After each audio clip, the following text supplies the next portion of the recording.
bahagia. Saya Purna Listiadin dari SMA Negeri 1 Paku, calon guru penggerak angkatan ke-10 Kabupaten Barito Timur. Pada saat ini akan menyampaikan aksi nyata modul 1.4 tentang budaya positif. Pada aksi nyata kali ini saya akan mendiseminasikan budaya positif pada rekan sesama guru di SMA Negeri 1 Paku. Selamat siang Bapak Ibu sekalian. Selamat siang. Salam sejahtera untuk kita semua. Terima kasih atas kehadirannya pada siang hari ini, di mana pada saat ini saya akan menyampaikan yaitu sebagai salah satu tugas dari calon guru penggerak angkatan ke-10 Kabupaten Barito Timur ini. Nah, untuk hari ini kita akan mengadakan diseminasi sesuai dengan apa yang sudah saya sampaikan sebelumnya, dan materi kita adalah tentang budaya positif. Nah, Bapak Ibu sekalian, ketika kita berbicara tentang budaya positif, ya, budaya positif. Jadi tentunya mungkin ada dalam benak atau dalam pemikiran kita, apa sih budaya positif itu? Ya. Nah, budaya positif khususnya di sekolah itu adalah nilai-nilai keyakinan dan kebiasaan-kebiasaan yang bersifat pada murid agar murid dapat berkembang menjadi pribadi yang penuh hormat dan bertanggung jawab. Nah, selain itu dalam budaya positif ini, guru memegang peranan yang paling penting, ya, kalau dikatakan peranan yang sentral, sehingga guru perlu memahami posisi apa yang tepat untuk dapat mewujudkan budaya positif di lingkungan kelas maupun lingkungan sekolahnya. Nah, ada pun budaya positif nanti yang pertama adalah disiplin positif dan nilai-nilai kebijakan di pasar, kemudian teori motivasi, hukuman, penghargaan dan retribusi, kemudian yang ketiga adalah keadilan kelas, yang keempat kebutuhan dasar manusia dan dunia berkualitas, kemudian yang kelima adalah lima posisi kontrol, kemudian yang keenam adalah ketiga retribusi. Nah, Bapak Ibu sekalian, untuk mengawal kegiatan kita pada hari ini ada satu pertanyaan, ya, ada satu pertanyaan pembantu kita. Bisa Bapak Ibu lihat di ini dan di tayangan ini.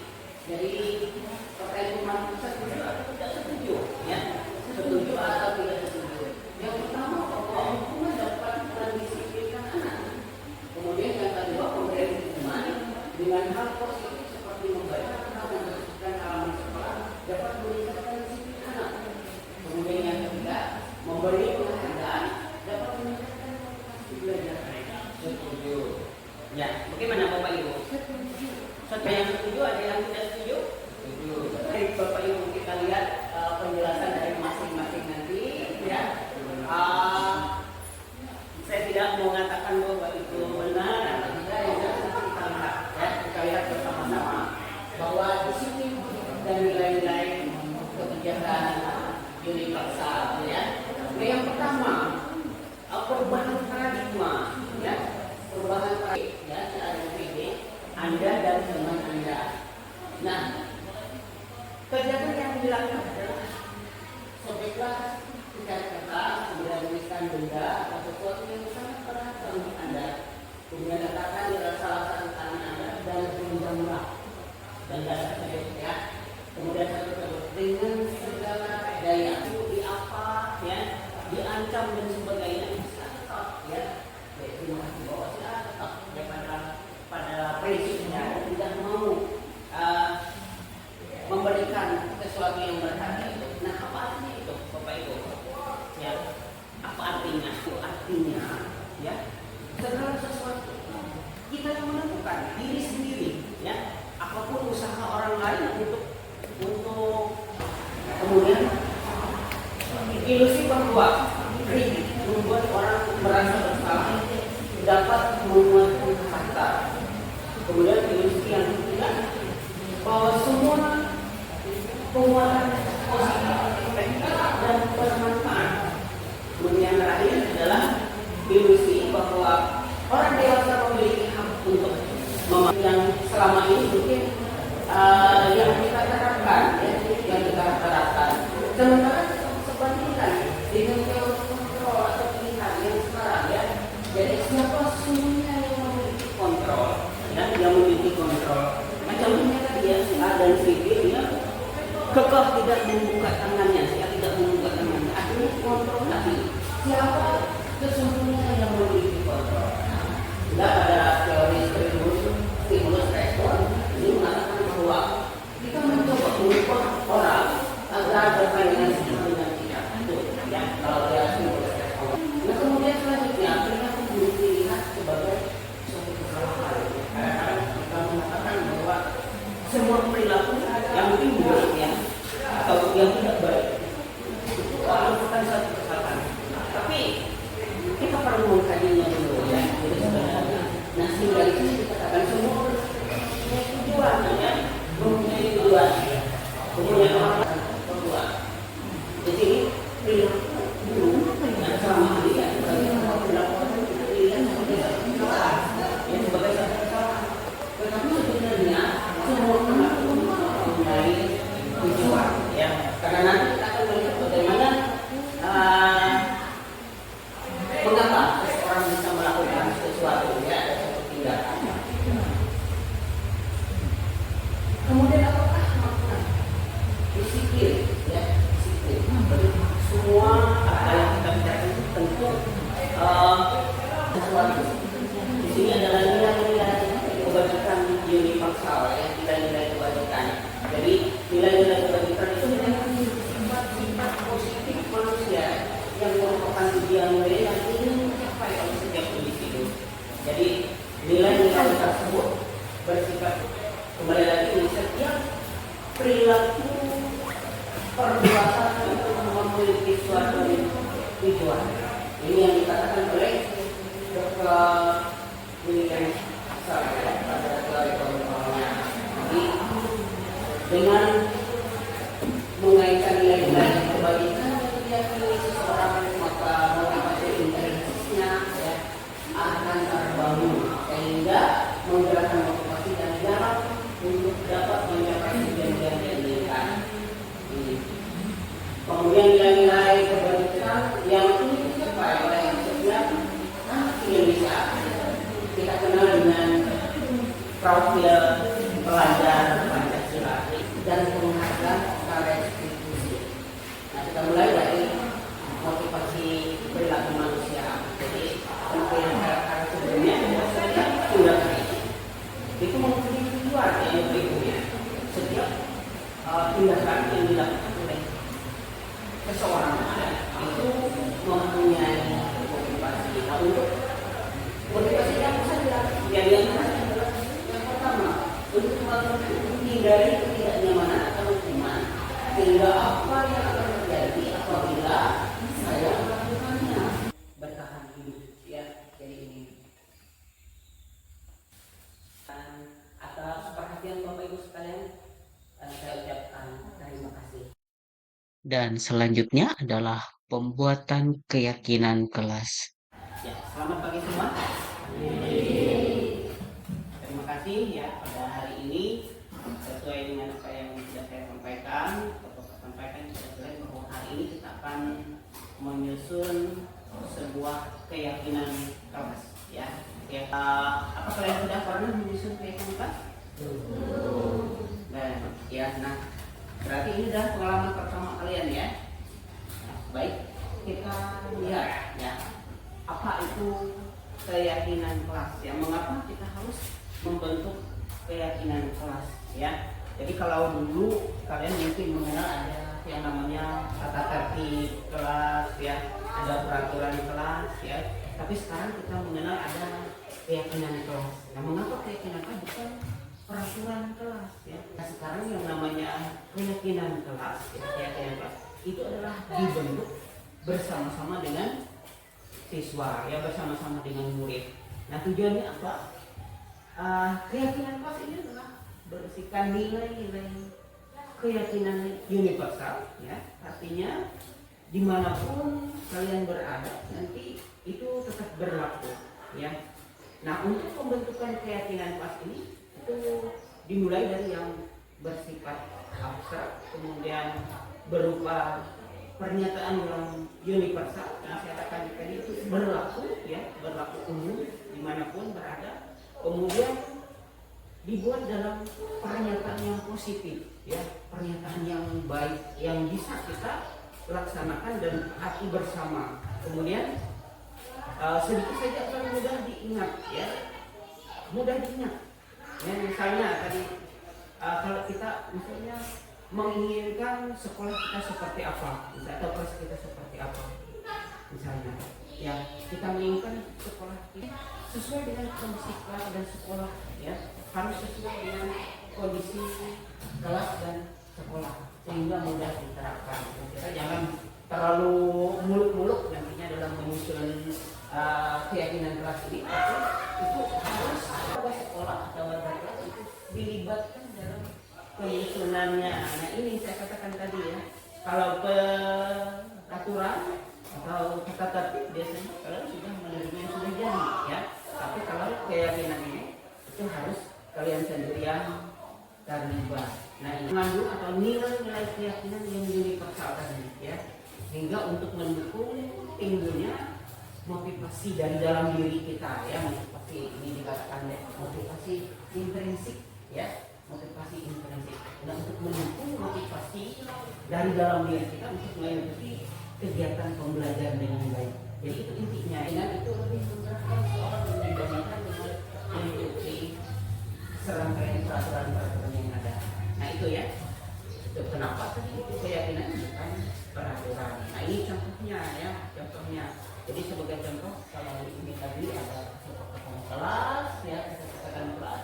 Nah ini yang sudah dijadikan sebagai keyakinan, ya, ada tertib di sana, kemudian datang tepat waktu, kemudian mengucapkan salam, ya, menjaga kebersihan, kemudian apalagi itu, ya, berdoa sebelum dan sesudah pembelajaran, kemudian hanya itu, ya, nilai-nilai kebajikannya itu di sini, ya.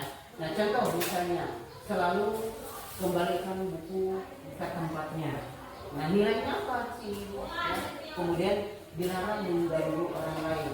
Ya di sini ada nilainya seperti apa, ya. Ada yang tahu misalnya selalu mengembalikan buku ke tempat ini nilai keyakinannya apa?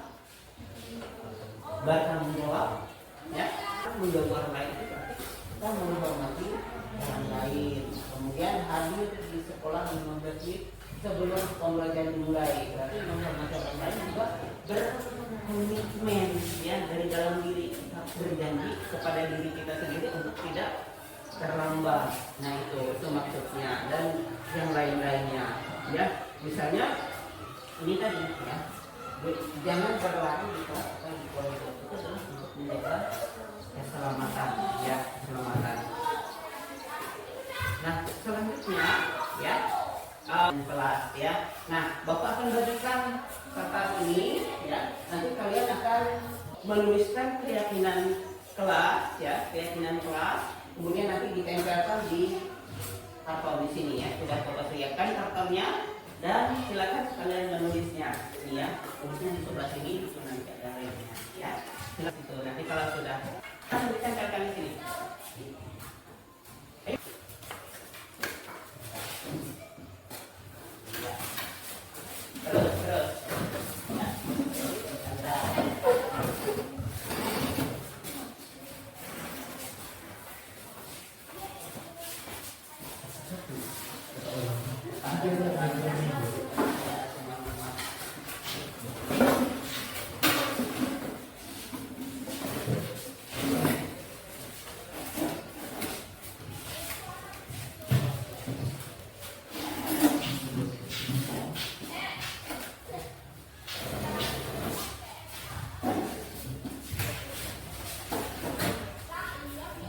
Sudah semua?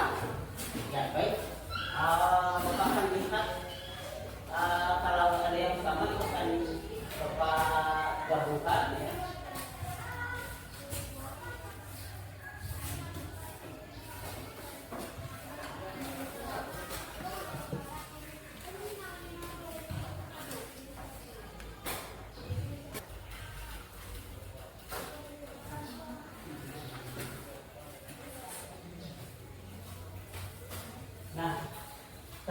setelah Bapak kumpulkan ya, jadi kesepakatan kelas kita ada 1, 2, 3, 4, 5, 6, 7, 8 ya, ada 8 poin kesepakatan kelas yang nantinya ya ini harus diyakini ya, harus diyakini. Jadi kalau membuat ini ya, membuat kesepakatan keyakinan ini, jadi kita sudah menyusun keyakinan kelas ini ya, nanti Bapak minta kalian harus menandatangani ya.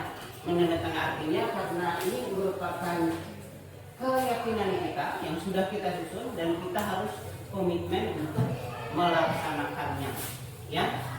Bersedia? Ya. Baik, selanjutnya saya minta ya mendatangi persetujuan kita ini. Kelihatan?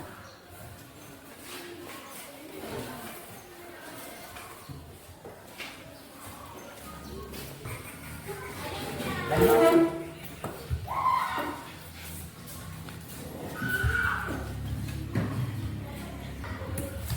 Lanjut.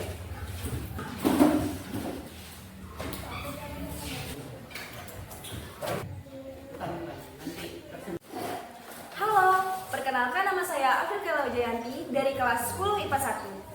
Saya senang karena dilibatkan langsung dalam penyusunan keyakinan kelas ini, dan menurut saya ini penting karena dapat membuat kita menjadi tertib dalam mengikuti pelajaran di dalam kelas. Halo, perkenalkan, nama saya Haris Septianko. Saya senang karena dapat terlibat langsung dalam pembuatan keyakinan kelas ini. Dan menurut saya ini penting karena dapat membuat kita menjadi lebih bertanggung jawab lagi.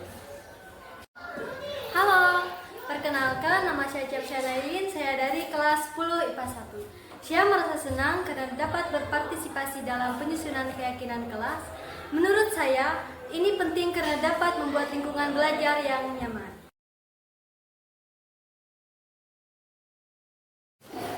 Halo, perkenalkan nama saya Afrika Wijayanti dari kelas 10 IPA 1. Saya senang karena dilibatkan langsung dalam penyusunan keyakinan kelas ini, dan menurut saya ini penting karena dapat membuat kita menjadi tertib dalam mengikuti pelajaran di dalam kelas. Halo, perkenalkan, nama saya Haris Septianko. Saya senang karena dapat terlibat langsung dalam pembuatan keyakinan kelas ini. Dan menurut saya ini penting karena dapat membuat kita menjadi lebih bertanggung jawab lagi.